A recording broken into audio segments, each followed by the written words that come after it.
Hello, everyone. My name is Mahnoor Abid, and I'm the Global Communications Manager for Better Tech. We're on another podcast of Better Tech, Better AI category. Today, we have with us the CTO of tkxel, Mr. Yasir Rizwan, and our guest for this podcast, Mr. David, who has joined us once again, and we're truly delighted to have him back. Welcome, guys. I hope you're having a nice week so far. Yes, great week so far. Okay, so David, please tell our listeners more about yourself and how did you transition from data centers to AI?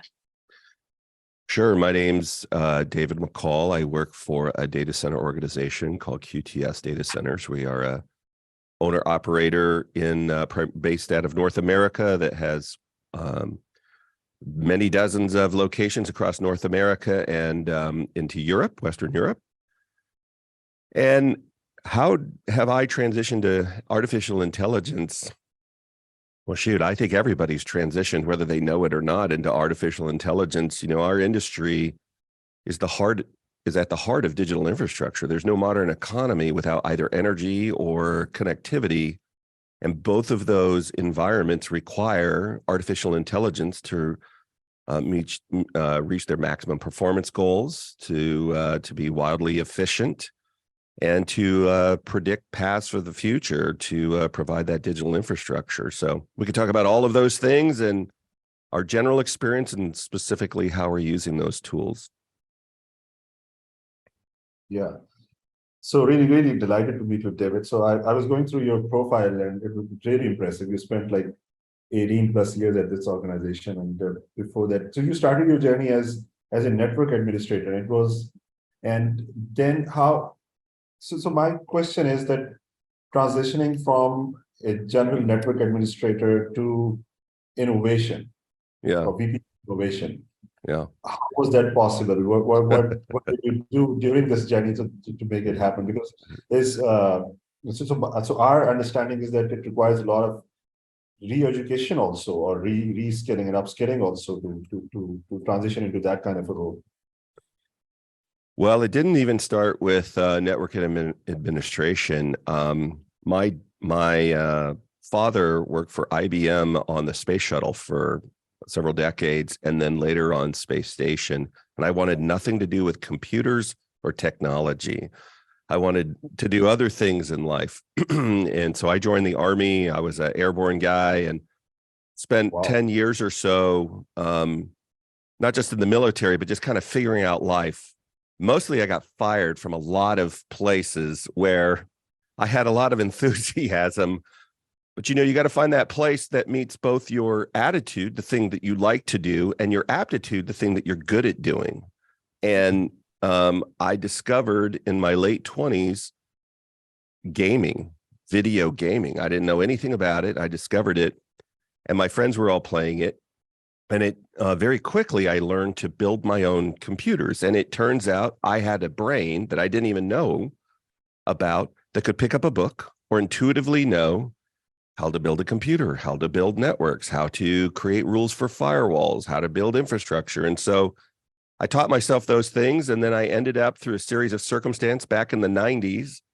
There were a lot more IT jobs and there were qualified IT people. I don't mean programmers. A lot of people were going to school to learn how to program.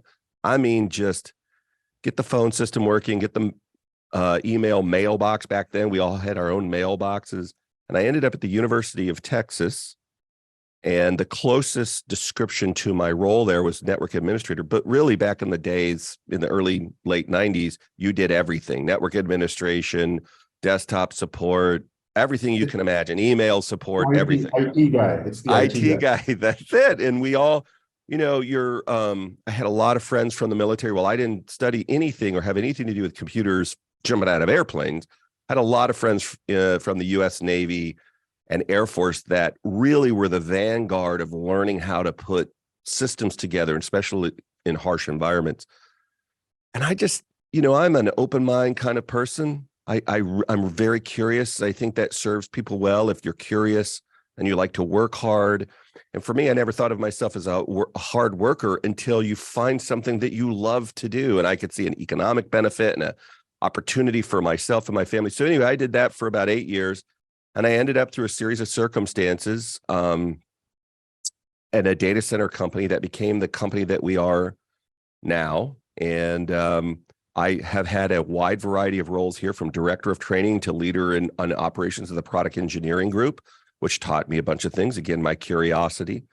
I was a systems architect here for years, learning how to deploy NAS and SAN, and we used to do our own public or private cloud.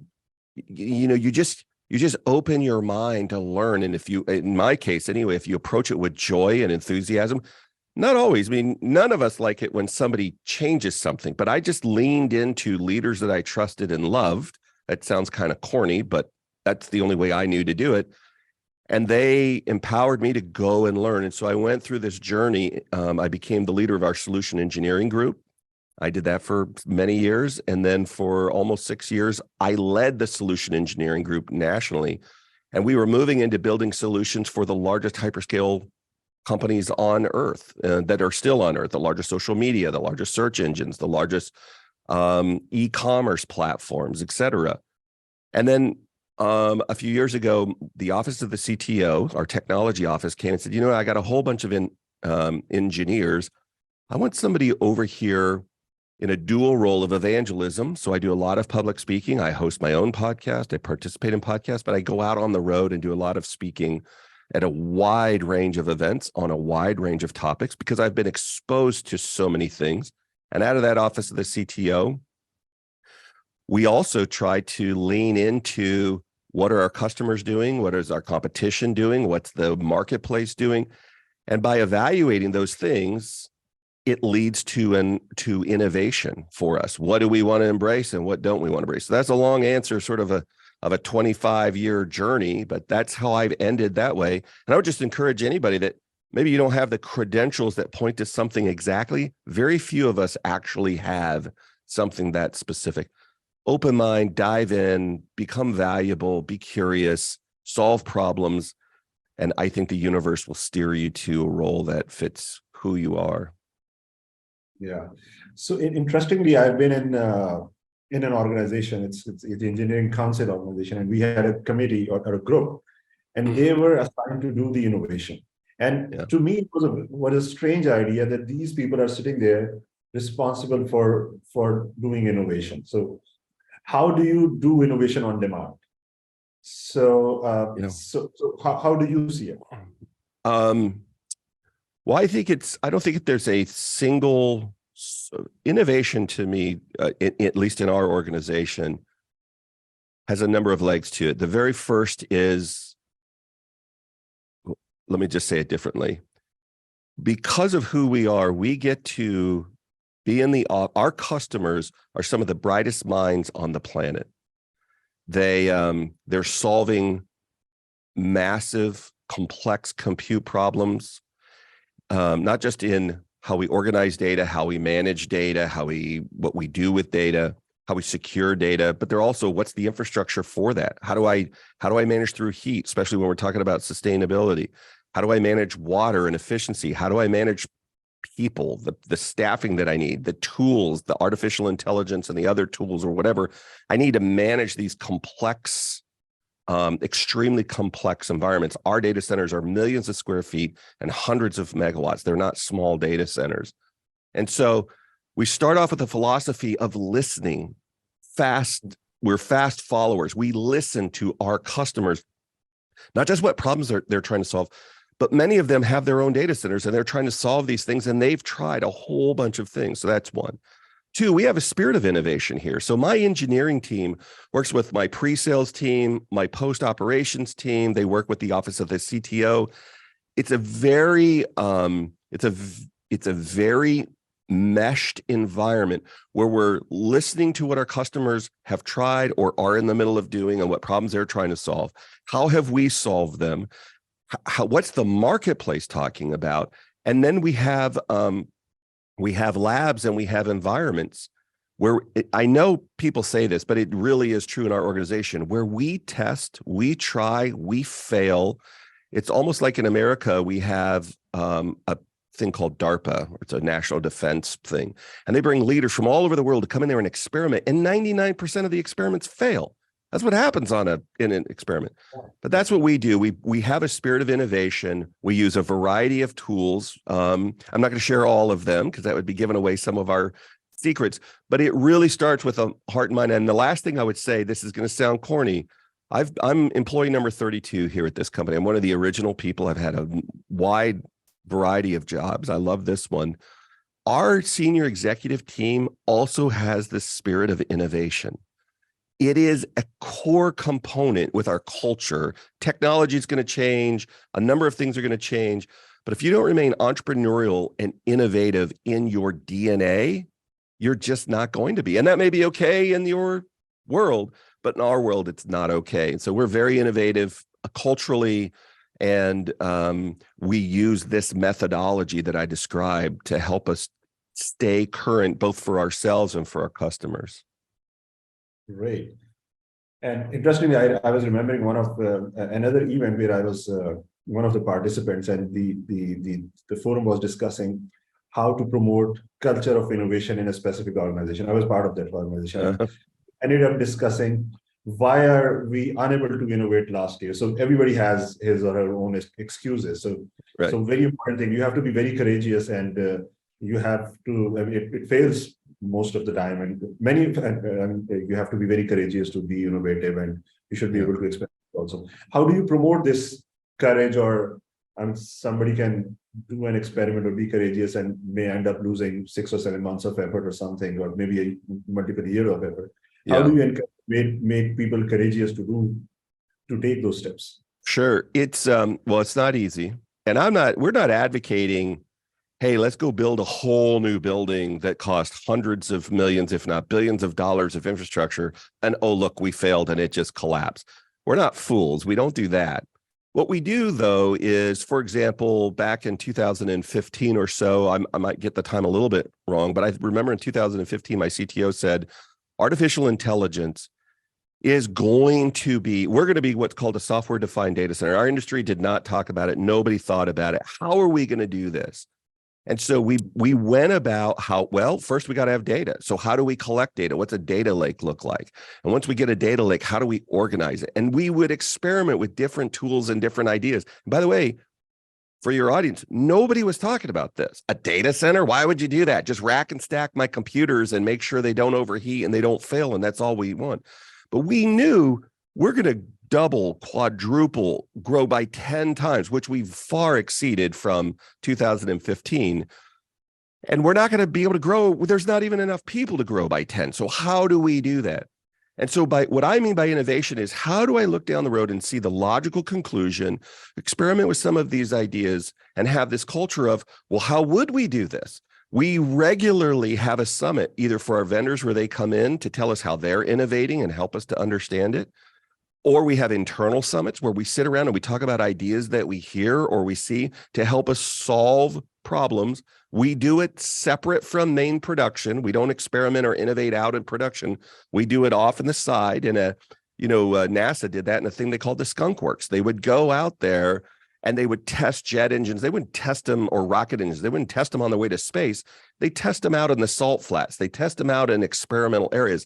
And a lot of them blew up, but every now and then you would innovate your way to something that gave you the lead. And the lead in the space race, or in our conversation, the lead in the artificial intelligence race, is the only lead. Like, that is the single most important lead. If you led either for your company or even broader in the way that artificial intelligence can benefit your organization, you win everything. You don't win some things. You don't just get the gold medal, you get all the medals.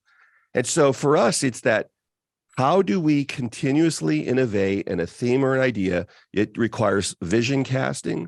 It requires managerial courage. But I would just lastly say, it will never work, no matter how many smart people you've got. If they operate in a spirit of fear, if they operate in a spirit of punishment, it's just not, you can talk about it all the time. You can talk about culture all the time. You can talk about those things all the time. They'll fail every single time. We're very fortunate in that we grew from this very small company of $20 million 18, 19 years ago to, well, we went private in 2021 for 10 billion, and we're multiple factors larger than that. now, just in 2 years, that spirit has remained. And we don't always do it perfectly, but if you have that spirit of innovation up and down the chain, in everywhere, in your security, in your physical security, not just your artificial intelligence, intellectual security, there's no secret sauce. It's just having the courage and a leader and leaders that are committed to that fosters that innovation. Great. And so there are so many AI technologies. I mean, what we typically see because we do lots of customized software development also, and we talk to many people who do software. So they face, one of the challenges that they face is the valid use case for AI. So there are lots of use cases for AI, and they're just use cases. They do not end up in any kind of ROI or any valid input to the organization, and they're just being sold for the sake of selling an AI to a company. Yeah. How do you make sure that your AI use cases are? I'm sure how you do ROI analysis. How do you come up with valid AI use cases? Some of them are common sense and intuitive, and some of them require a lot of study with people or organizations that we vet. So the easiest, I guess, would be to just ask ChatGPT if is it too early for a joke? I don't know.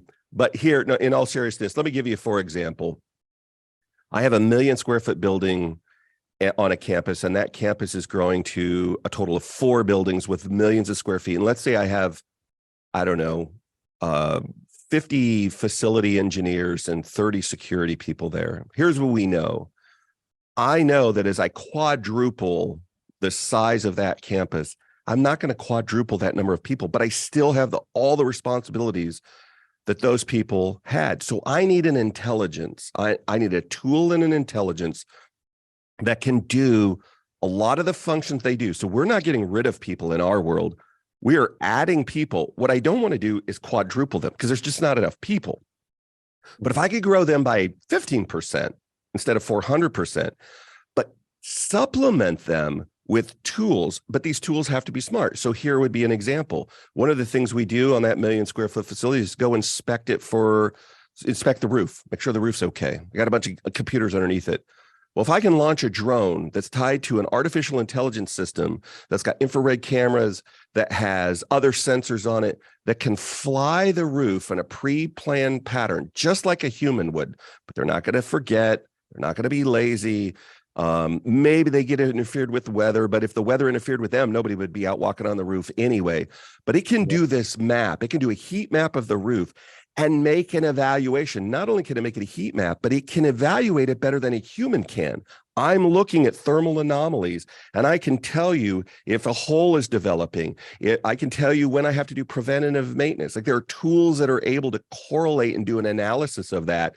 And I don't even have to remember to do it. I could tell the system, launch the drones, have them fly over these things, upload in real time this HD data, process, and then call to attention the senior operators over here and direct them to anything that may need their attention. Perimeter fencing, door openings, facility infrastructure, over and over and over. And I don't think that's giving away any state secrets. We've talked about things like that. But so what we do is we look at the daily operations of things that we perform. And as our systems get more complicated, and many more of them, even if they don't materially become more complicated, if there's 10,000 of them, it's much harder to take care of 10,000 than 500. We need assistance. And so we evaluate tools like that help us do that. We have other tools that help us within the data center that use strong artificial intelligence. It's tied to the infrastructure that says, in real time, as a live person, kind of like an audio technician in a rock and roll show sitting at the music board, I'm adjusting the sound and the lights live while the music's going on to make sure, as people move around and the environment's dynamic, that the audience gets the best experience, the musicians are able to see and hear, I'm able to record it. Well, we have tools tied to our entire infrastructure that are not only monitoring what's going on, which is, we wouldn't call AI, we would call that analytics, but it's in real time able to open valves, close valves, move things, adjust stuff.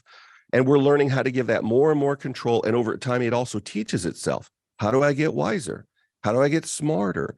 How do I, well, last week I needed to adjust the temperature in this way, or move a fluid this way, or create lighting paths that work like this.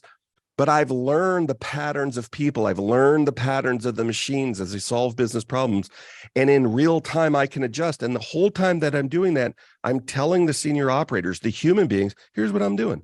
I'm adjusting this. And it's, in the beginning, it was 50% more efficient. Now, 2 years in, it's 3% more efficient, but 3% more efficient across hundreds of megawatts and millions of square feet is spectacular. And so when we think about innovation and we think about these tools, it's just how do we, the things that we do, use these tools to help us get wiser and tune in real time these very complex systems. And so there's more. I wouldn't talk about some of the other things that we're doing, but that is some of the low-hanging fruit that we're involved in. And we either do it ourselves, we either make it ourselves. There are other organizations out there that make this sort of tools, and we're deeply embedded with them. And I think that, at least in our industry, the way the data center, that is the future. These will be software-defined, artificially intelligent driven. Oh, just remove the artificial out of it. Intelligent driven infrastructure. And it is the new world order. Great. And so that actually is great. So are you building these things for, do you have plan to productize these things, or no, keep it for yourself? Keep it for ourselves. Right? Yeah, we're in the data center business, not in the selling artificial intelligence business. Right.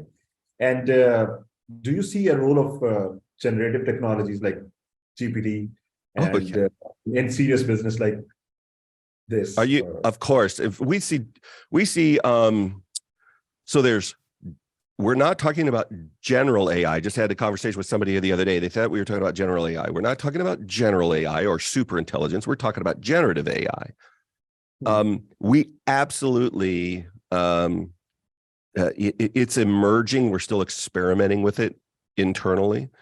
There's the public, we use the public generative AIs in a very specific way, because as you know, if you use them out in the public, anything that we wouldn't put source code or something in there to share with the public, but the potential of them, the certainty of them, not even the potential of them, is so profoundly impactful. Imagine if you could, for any of your listeners that love the Marvel movies with Iron Man, and he's got Jarvis, his virtual assistant that he can talk to, right? If I have a generative AI that is private, so it's not, the outside of my organization, nobody has access to it, but I have a generative AI model that I can, in the beginning, talk to and type to and later talk to on a regular, and I can just ask it questions, just like I could ask any operator or any person in my organization. Hey, what was that last report we did for the board the other day? And it did these other things. Oh, here it is. Okay, now remind me, what were we emphasizing on that? You emphasized this. Well, if we increase this other thing by 3%, like it's your personal assistant that's tied into, hey, I need to write a LinkedIn post today. Hey, you know what? I'm coming on a podcast.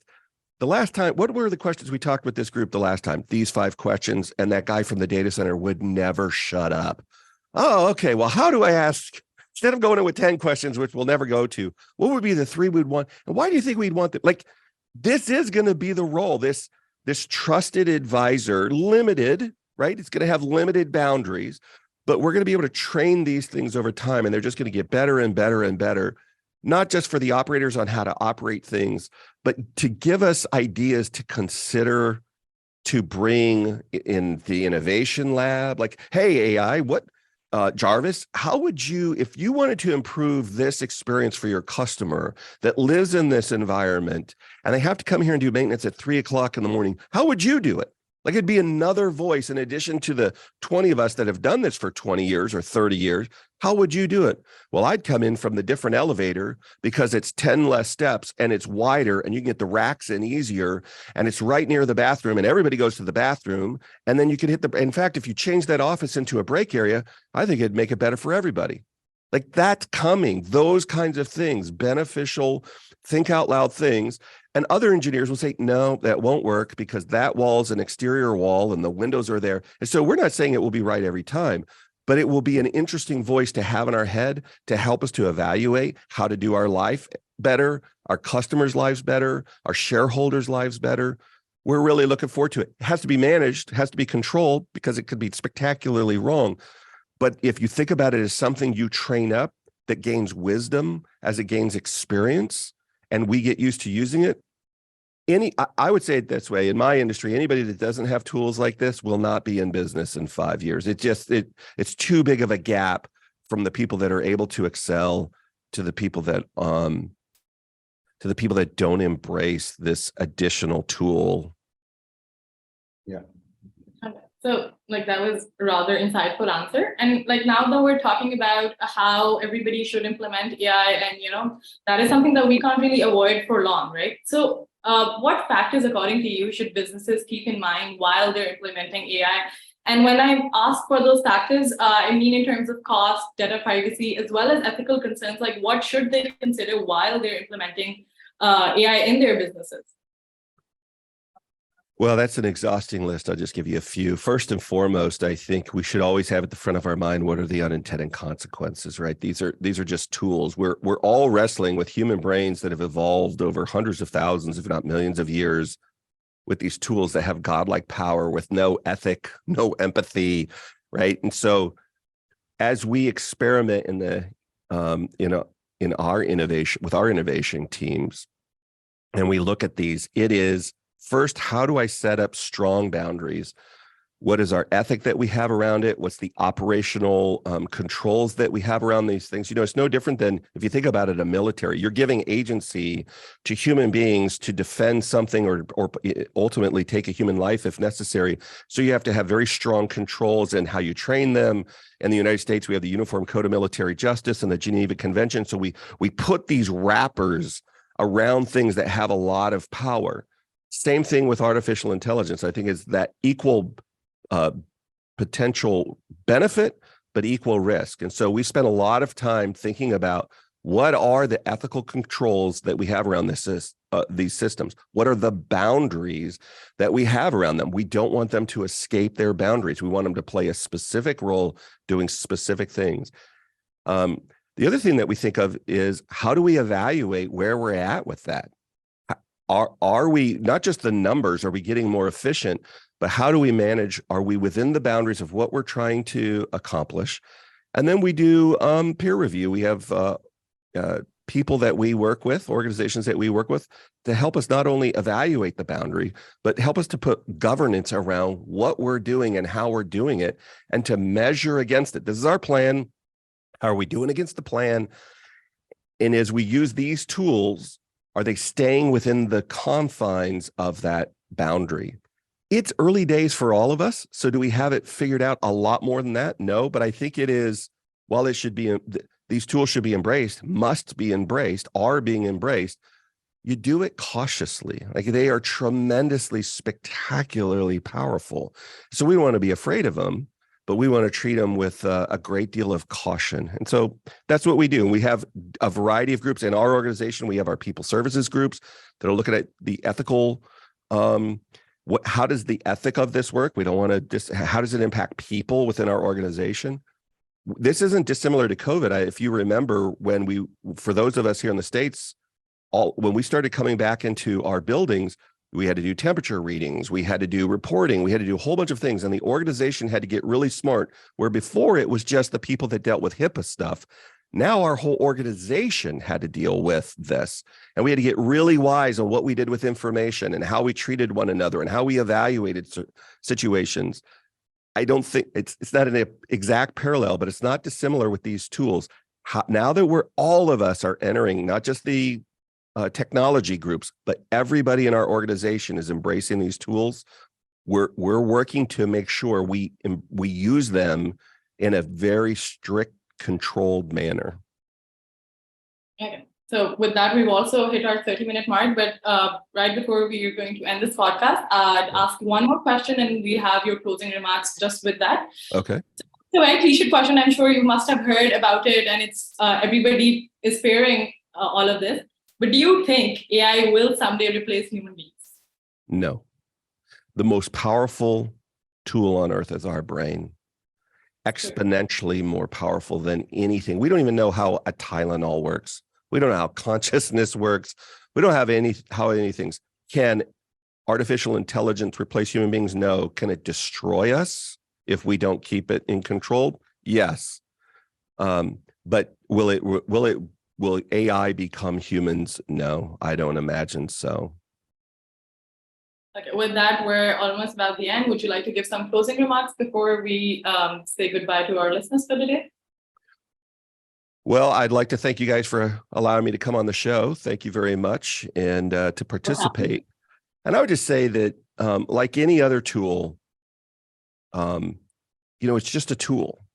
And for human beings to embrace the idea, we're innovators. We are all innovators. Take little babies and give them a crayon and a piece of paper, and they're just going to go and they're going to create and they're going to innovate and just, joy from their heart, or sing or draw or something.